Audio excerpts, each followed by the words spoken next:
नमस्कार दोस्तों, स्वागत है आपका आज के मुख्य समाचार में, जिसमें सबसे पहली और बड़ी खबर में आपको बताएंगे कि बीजेपी नेता तजिंदर पाल सिंह बग्गा की बड़ी मुश्किलें, मोहाली कोर्ट से गिरफ्तारी वारंट हो गया जारी। दूसरी बड़ी खबर में जिक्र होगा कि यूपी चुनाव में भाजपा को कैसे मिली जीत, अखिलेश यादव ने खोले कई राज और लगाए गंभीर आरोप। तीसरी बड़ी खबर में आपको बताएंगे कि एलपीजी सिलेंडर में जबरदस्त महंगाई, जलती अगरबत्ती और सिलेंडर को पहनाया हार, फिर कांग्रेस ने किया पीएम मोदी पर वार। और इसी के साथ दोस्तों चौथी बड़ी खबर में जिक्र होगा कि केजरीवाल के घर के सामने प्रदर्शन, सिरसा समेत कई बीजेपी कार्यकर्ता हिरासत में। और पांचवी बड़ी खबर में जिक्र होगा कि शिवसेना नेता संजय राउत ने लाउड स्पीकर विवाद को कहा क्लोज्ड चैप्टर, बीजेपी को भी दी ये नसीहत। दोस्तों हर एक खबर की गहराई में आपको ले जाएंगे, लेकिन उससे पहले अगर आप भी बढ़ती महंगाई के लिए सिर्फ और सिर्फ भाजपा को जिम्मेदार मानते हैं तो वीडियो को लाइक कीजिए, चैनल पर नए हैं तो लाल बटन को दबा के चैनल को सब्सक्राइब कीजिए और घंटी बजाकर कमेंट में लिखिए जय हिंद। दोस्तों रुक करते हैं सबसे पहली और बड़ी खबर की तरफ। बीजेपी नेता तजिंदर पाल सिंह बग्गा की मुश्किलें बढ़ी, मोहाली कोर्ट से गिरफ्तारी वारंट हो चुका है जारी। जी हाँ दोस्तों, भारतीय जनता पार्टी के नेता तजिंदर पाल सिंह बग्गा की मुश्किलें बढ़ती हुई नजर आ रही हैं। बग्गा के खिलाफ मोहाली कोर्ट ने नया गिरफ्तारी वारंट जारी किया है। मोहाली कोर्ट ने पंजाब पुलिस की साइबर क्राइम ब्रांच से तजिंदर पाल सिंह बग्गा को गिरफ्तार कर कोर्ट के सामने पेश करने के लिए कहा है। वहीं दोस्तों आपको बता दें कि जानकारी के मुताबिक पंजाब के मोहाली की कोर्ट ने 7 मई को दिल्ली बीजेपी के प्रवक्ता तजिंदर पाल सिंह बग्गा के खिलाफ नया गिरफ्तारी वारंट जारी किया। मोहाली के न्यायिक मजिस्ट्रेट ने गिरफ्तारी वारंट जारी करते हुए पंजाब पुलिस की साइबर क्राइम ब्रांच को बग्गा को गिरफ्तार करने और कोर्ट में पेश करने के लिए कहा है। आपको बता दें कि बग्गा के खिलाफ साहिबजादा अजीत सिंह नगर के क्रिमिनल कोर्ट के न्यायिक मजिस्ट्रेट प्रथम श्रेणी की अदालत ने अरेस्ट वारंट जारी किया है। बग्गा के खिलाफ पंजाब पुलिस की क्राइम ब्रांच ने आईपीसी की धारा 153A, 505, 505(2) और 506 के तहत मामला दर्ज किया है और इसी मामले में कोर्ट ने वारंट जारी कर बग्गा को गिरफ्तार कर कोर्ट में पेश करने को कहा। मोहाली कोर्ट ने नया गिरफ्तारी वारंट जारी होने के बाद अब बग्गा पर गिरफ्तारी की तलवार फिर से लटका दी है और पंजाब पुलिस की टीम किसी भी समय बग्गा को गिरफ्तार करने के लिए दिल्ली के लिए रवाना हो सकती है। गौरतलब है कि अभी एक दिन पहले ही पंजाब की पुलिस ने तजिंदर पाल सिंह बग्गा को गिरफ्तार किया था। इसके बाद मामला 3 राज्यों दिल्ली, हरियाणा और पंजाब की पुलिस के बीच उलझ गया था। रुक करते हैं अगली बड़ी खबर की तरफ। यूपी चुनाव में भाजपा को कैसे मिली जीत, अखिलेश यादव ने खोले कई राज, लगाए गंभीर आरोप। जी हाँ दोस्तों, समाजवादी पार्टी अध्यक्ष अखिलेश यादव ने कहा कि भाजपा सरकार में अन्याय अत्याचार बहुत बढ़ गया है। समाजवादी लोग नहीं खड़े हुए तो अन्याय और अत्याचार और होगा। अखिलेश यादव ने शनिवार को सपा मुख्यालय में पार्टी नेता विनोद कुमार सिंह उर्फ पंडित सिंह की प्रथम पुण्यतिथि के मौके पर ये बात कही। उन्होंने कहा कि जनता ने समाजवादी पार्टी को बहुत वोट दिया, लेकिन बेईमानी से भाजपा को जिताया गया। जनता आज भी विधानसभा चुनाव परिणाम पर भरोसा नहीं कर पा रही है। सपा अध्यक्ष ने कहा कि आज भी वही बुनियादी सवाल है, महंगाई लगातार बढ़ रही है, बेरोजगारी पहले से ज़्यादा है और इसके लिए भाजपा सरकार जिम्मेदार है। किसानों को उनकी फसलों का लाभकारी मूल्य नहीं मिल रहा है। रुक करते हैं अगली बड़ी खबर की तरफ। जलाई अगरबत्ती, सिलेंडर को पहनाया हार और फिर कांग्रेस ने किया पीएम मोदी पर वार। जी हाँ दोस्तों, देश की जनता को एक बार फिर महंगाई की मार झेलनी पड़ रही है। घरेलू एलपीजी गैस सिलेंडर की कीमतों में 50 रुपए का इजाफा हुआ है और 14.2 किलो के घरेलू रसोई गैस सिलेंडर की कीमत में आज से 50 रुपए की बढ़ोतरी कर दी गई है। घरेलू एलपीजी सिलेंडर की नई कीमत अब 999 रुपए 50 पैसे प्रति सिलेंडर होगी। सिलेंडर के बढ़ते दाम पर कांग्रेस प्रवक्ता पवन खेड़ा ने प्रेस कॉन्फ्रेंस कर पीएम मोदी समेत केंद्र पर जमकर हमला बोला है। पवन खेड़ा ने प्रेस कॉन्फ्रेंस शुरू करने से पहले अपने आसपास सिलेंडर रखे और हार पहनाया, अगरबत्ती जलाई और कहा कि 65 घंटे 3 देश 20 ड्रेस 60 फोटो शूट कर देश के प्रधानमंत्री ने लौटते ही घरेलू सिलेंडर के दाम बढ़ा दिए।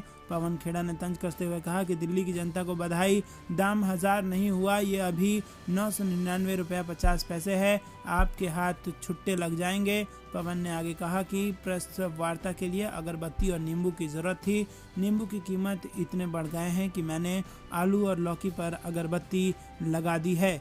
दोस्तों रुक करते हैं अगली बड़ी खबर की तरफ। केजरीवाल के घर के सामने प्रदर्शन, सिरसा समेत कई बीजेपी कार्यकर्ता हिरासत में। जी हाँ दोस्तों, दिल्ली बीजेपी प्रवक्ता तजिंदर पाल सिंह बग्गा की अगुवाई में मुख्यमंत्री अरविंद केजरीवाल के आवास पर प्रदर्शन कर रहे बीजेपी कार्यकर्ताओं के साथ मजिंदर सिंह सिरसा को हिरासत में लिया गया है। इस प्रदर्शन में दिल्ली बीजेपी के चीफ आदेश गुप्ता, गोवा के मुख्यमंत्री प्रमोद सावंत और आरपी सिंह भी शामिल थे।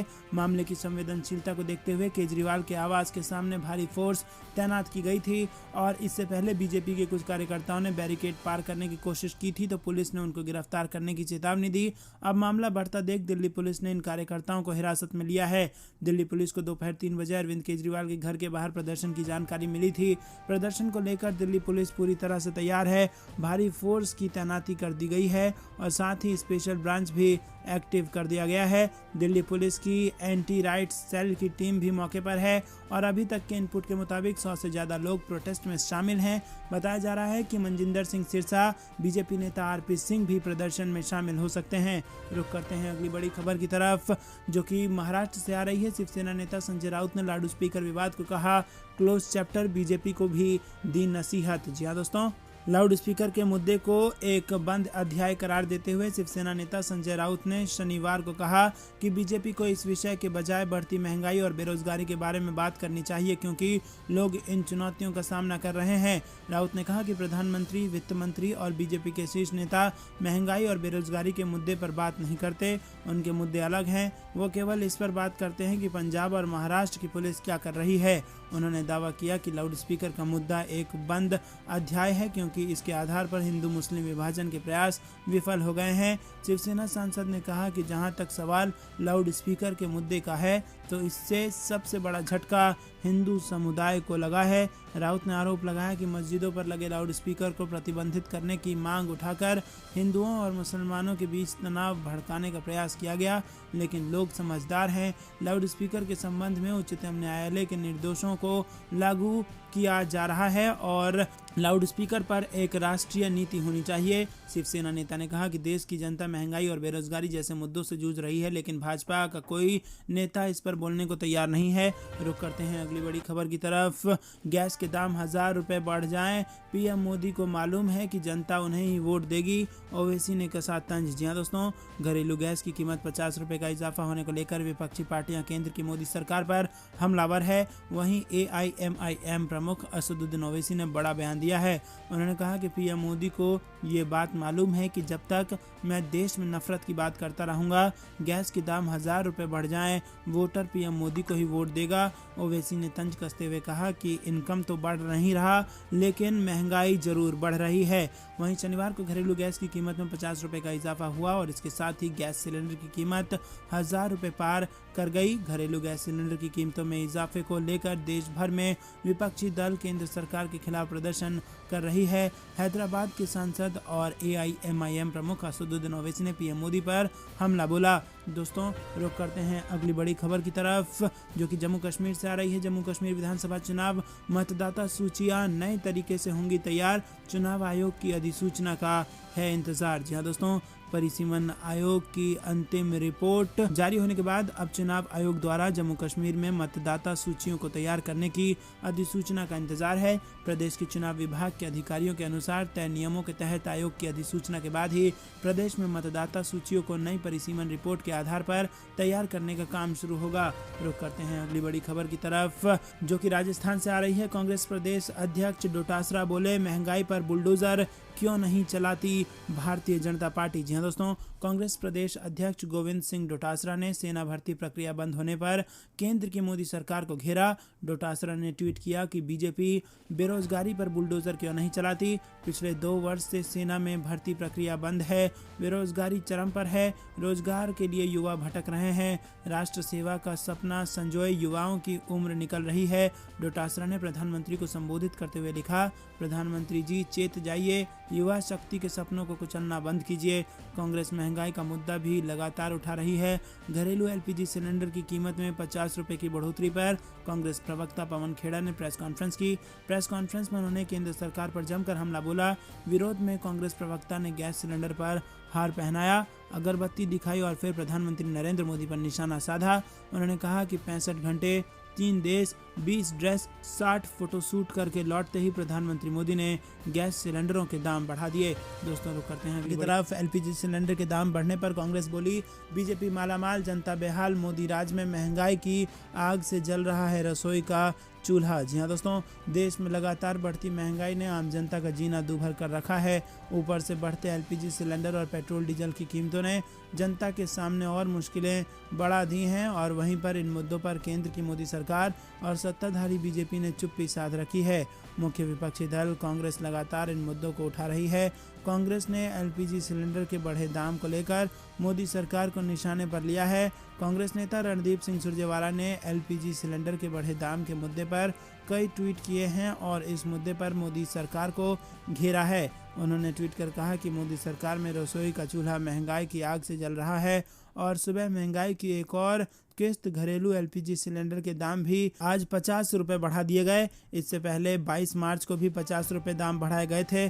45 दिनों में एलपीजी सिलेंडर की कीमतों में 100 रुपये की बढ़ोतरी हो गई है। वहीं कमर्शियल सिलेंडर के दाम में भी 60 दिन में 457 रुपये की बढ़ोतरी हो गई है। तो दोस्तों, जबरदस्त महंगाई का बोझ जनता पर डाल रही है भाजपा सरकार। अगर आप भी ऐसा मानते हैं तो कमेंट में जरूर बताइए। वीडियो को लाइक जरूर कीजिए। रुक करते हैं अगली बड़ी खबर की तरफ। लखनऊ में बोले मुलायम सिंह यादव, सपा की लड़ाई सिर्फ बीजेपी से 2024 के लिए दिया बड़ा संदेश। जी हाँ दोस्तों, शुक्रवार को मुलायम सिंह यादव ने लखनऊ में सपा प्रदेश मुख्यालय में तमाम जिलों से आए नेताओं और कार्यकर्ताओं को संबोधित किया और अपने भाषण से उनमें नया जोश भरने की कोशिश की। इस दौरान उन्होंने बीजेपी पर जमकर निशाना साधा और सपा की तारीफों के कसीदे गढ़े। कार्यक्रम के दौरान मुलायम सिंह यादव अपने बेटे अखिलेश यादव के साथ मजबूती से खड़े हुए नजर आए। रुक करते हैं अगली बड़ी खबर की तरफ। शाहीन बाग में अवैध निर्माण हटाने के फैसले के खिलाफ सुप्रीम कोर्ट पहुंची सीपीएम। अगले हफ्ते शुरू होनी है कार्रवाई। जी हाँ दोस्तों, आपको बता दें कि दक्षिण दिल्ली के शाहीन बाग में अवैध निर्माण कर बसाई गई बस्तियों को हटाने और ध्वस्त करने के आदेश के खिलाफ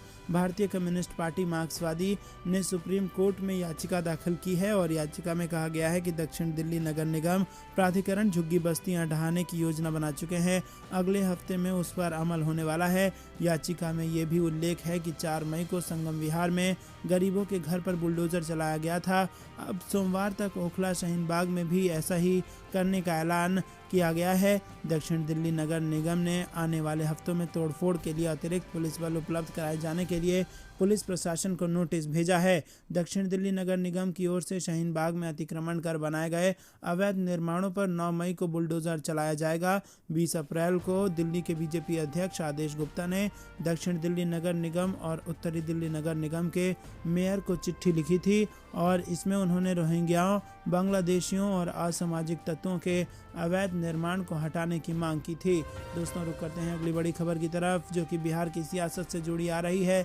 बंगाल में अमित शाह के बयान के बाद बिहार एनडीए में तकरार, बीजेपी और जेडीयू ने कही दी है बड़ी बात। जी हाँ दोस्तों, आपको बता दें कि गृह मंत्री अमित शाह ने बीते गुरुवार को पश्चिम बंगाल के सिलीगुड़ी में एक जनसभा को संबोधित करते हुए कहा कि पश्चिम बंगाल की मुख्यमंत्री ममता बनर्जी भले ही कह रही हों कि सीएए सबों पर लागू नहीं होगा, लेकिन ये केंद्र सरकार के एजेंडे में है और इसे हर हाल में लागू किया जाएगा। उन्होंने कहा कि कोरोना वायरस संक्रमण खत्म होने के बाद इस पर काम शुरू कर दिया जाएगा और इसको लेकर बिहार में बीजेपी और जेडीयू आमने सामने हैं। बिहार सरकार में मंत्री एवं बीजेपी नेता जनक राम ने मांग की है कि बिहार में सीएए लागू होना चाहिए। इस कानून की जरूरत बिहार सहित पूरे देश भर को है। केंद्र सरकार जब इसको लागू करे तो बिहार में इसको लागू करना चाहिए। उम्मीद है जेडीयू इस मुद्दे पर हमारा समर्थन करेगी। कहा कि मैं बिहार सरकार में मंत्री हूं, उस हैसियत से कह रहा हूं, बिहार में लागू करने की कोशिश की जाएगी और इससे विदेशियों के अवैध घुसपैठ पर लगाम लगेगा। वहीं दोस्तों, आपको बता दें कि बिहार सरकार में मंत्री एवं जेडीयू नेता संजय झा ने कहा कि बिहार में सीएए लागू नहीं होगा। इस पर जेडीयू का स्टैंड क्लियर है, हमारे रुख में कोई बदलाव नहीं होगा। इस कानून की बिहार में कोई ज़रूरत नहीं है। तो दोस्तों, आपको बता दें, एक ही कानून को लेकर भाजपा और जेडीयू आमने सामने आ गए हैं और टक्कर दोनों के बीच में बढ़ गई है, जिससे बिहार की सरकार को नुकसान पहुंच सकता है। रुक करते हैं अगली बड़ी खबर की तरफ। हैदराबाद पहुंचे राहुल गांधी, टीआरएस पर साधा निशाना, बोले एक ही परिवार को हो रहा है यहाँ फायदा। दिया। जी हाँ दोस्तों, कांग्रेस के पूर्व अध्यक्ष राहुल गांधी ने तेलंगाना राष्ट्रीय समिति के साथ गठबंधन की संभावनाओं को खारिज करते हुए शुक्रवार को कहा कि तेलंगाना के साथ धोखा करने और चोरी करने वालों के साथ कांग्रेस कभी हाथ नहीं मिलाएगी। कांग्रेस के पूर्व अध्यक्ष राहुल गांधी ने तेलंगाना राष्ट्र समिति के साथ गठबंधन की संभावना को खारिज कर दिया है। उन्होंने पार्टी की एक सभा में ये कहा कि कांग्रेस को मालूम था कि तेलंगाना राज्य बनाने से उसे नुकसान होगा, लेकिन वो राज्य के लोगों के साथ खड़ी रही। राहुल गांधी ने कहा कि तेलंगाना नया प्रदेश है, ये आसानी से नहीं बना था। इस प्रदेश को बनाने के लिए तेलंगाना के युवाओं माताओं ने अपने खून और आंसू दिए थे। ये प्रदेश किसी एक व्यक्ति के लिए नहीं बना था, तेलंगाना एक सपना को पूरा करने के लिए बना था। उन्होंने सवाल किया कि 8 साल हो गए हैं, मैं पूछना चाहता हूं कि तेलंगाना का जो सपना था, प्रगति का सपना, उसका क्या हुआ? पूरा तेलंगाना देख सकता है कि एक परिवार को बहुत ज़्यादा फायदा हुआ, लेकिन तेलंगाना की जनता को कोई फायदा नहीं हुआ। रुक करते हैं अगली बड़ी खबर की तरफ। बीजेपी कांग्रेस का कुरुक्षेत्र बना राजस्थान, 9 राज्यों में आने वाले विधानसभा चुनाव का ब्लूप्रिंट यहीं हो रहा है तैयार। जी हाँ दोस्तों, आपको बता दें साल 2022 में 5 राज्यों के चुनाव में बीजेपी को मिली प्रचंड जीत से पार्टी उत्साहित है। अब साल 2023 में 9 राज्यों में विधानसभा चुनाव होने हैं, लेकिन बीजेपी का सबसे ज़्यादा फोकस राजस्थान और छत्तीसगढ़ पर है। वजह साफ है कि यहाँ कांग्रेस की सरकार है और बीजेपी कांग्रेस मुक्त भारत के अपने सपने को इन्हीं राज्यों को जीत कर पूरा कर सकती है। और इधर कांग्रेस भी अपने वर्चस्व को दोबारा पाने के लिए राजस्थान की ओर देख रही है और लिहाजा प्रदेश के उदयपुर में 15 मई से 3 दिवसीय चिंतन शिविर के आयोजन की तैयारी चल रही है। बीजेपी ने भी 20 मई से आगामी चुनाव की रणनीति के लिए जयपुर को चुनकर ये साफ कर दिया कि आगामी चुनाव रण जीतने के लिए राजस्थान ही कुरुक्षेत्र बनेगा। बीजेपी के पदाधिकारी 2 दिवसीय बैठक जयपुर में करेंगे और यहीं से आगामी विधानसभा और लोकसभा तक का रणनीति तय होगा। रुक करते हैं अगली बड़ी खबर की तरफ। विधानसभा चुनाव के लिए दिग्विजय सिंह ने संभाला मोर्चा। जी हाँ दोस्तों, आपको बता दें कि चंबल अंचल में केंद्रीय मंत्री ज्योतिरादित्य सिंधिया के सामने चुनौती खड़ी करने के लिए कांग्रेस ने पूर्व मुख्यमंत्री दिग्विजय सिंह को मैदान में उतार दिया है। संगठनात्मक निर्णय में दिग्विजय सिंह की अहम भूमिका नजर आ रही है। इंटक के स्थापना दिवस समारोह के 3 दिन बाद ही दिग्विजय सिंह शुक्रवार की रात को झांसी से सड़क मार्ग से आए और शनिवार की सुबह प्रदेश कांग्रेस के कोषाध्यक्ष अशोक सिंह से सिटी सेंटर स्थित होटल में वर्तमान पूर्व विधायकों व मंत्रियों के साथ बैठक सिंधिया व भाजपा को अंचल में घेरने व कांग्रेस के जनाधार को मजबूत करने रणनीति बनाने के लिए बैठक की। दोस्तों रुक करते हैं अगली बड़ी खबर की तरफ। चंडीगढ़ में बुलडोजर की कार्रवाई पर कांग्रेस का विरोध, कहा लोगों को बेघर कर रहा प्रशासन, भाजपा पर लगाए आरोप। जी हाँ दोस्तों, आपको बता दें कि चंडीगढ़ में इन दिनों बुलडोजर का खौफ लोगों को सता रहा है। शहर की अवैध कॉलोनियों पर प्रशासन बुलडोजर चलाकर मकानों व झुग्गियों को तोड़कर सरकारी जमीन से कब्जा हटा रही है। बीते सप्ताह शहर की सबसे बड़ी और पुरानी कॉलोनी नंबर 4 में बने मकानों को हटाए जाने के बाद अब शहर की संजय कॉलोनी और जनता कॉलोनी पर बुलडोजर चलाने की तैयारी है। वहीं प्रशासन की इस कार्रवाई का राजनीतिक दल विरोध कर रहे हैं।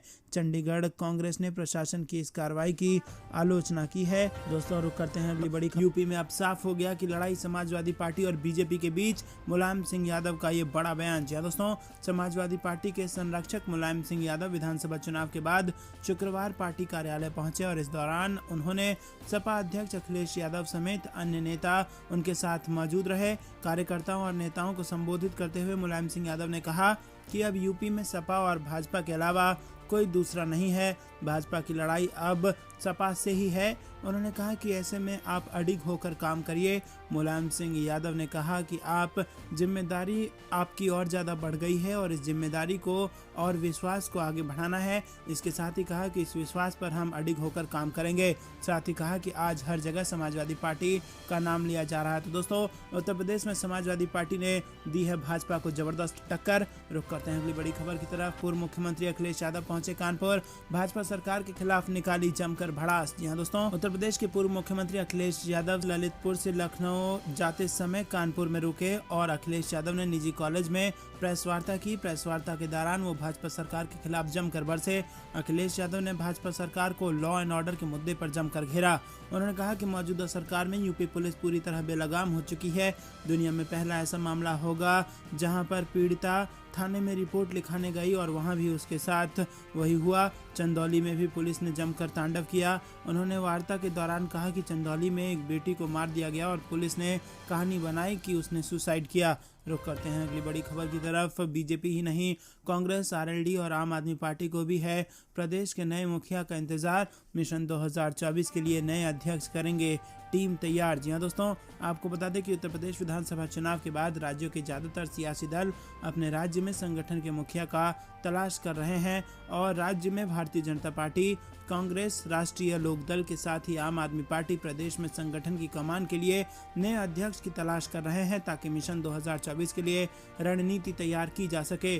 फिलहाल ये सियासी दल जातीय और क्षेत्रीय समीकरणों के चलते अभी तक प्रदेश अध्यक्ष की नियुक्ति नहीं कर सके हैं। बीजेपी जहां दलित और ब्राह्मण समीकरण के कारण मझधार में फंसी है, तो वहीं कांग्रेस भी कुछ इसी तरह के समीकरण को देखते हुए प्रदेश में किसी नेता को संगठन की कमान सौंपना चाहती है, जबकि आरएलडी और आम आदमी पार्टी भी नए चेहरों की तलाश में है जो लोकसभा चुनाव में पार्टी को मजबूती प्रदान कर सकें। तो दोस्तों, ये थी दिन भर कुछ बेहतरीन और बड़ी खबरें। तक बने रहने के लिए बहुत बहुत धन्यवाद। देख रहे थे आपका अपना चैनल। जय हिंद, जय भारत।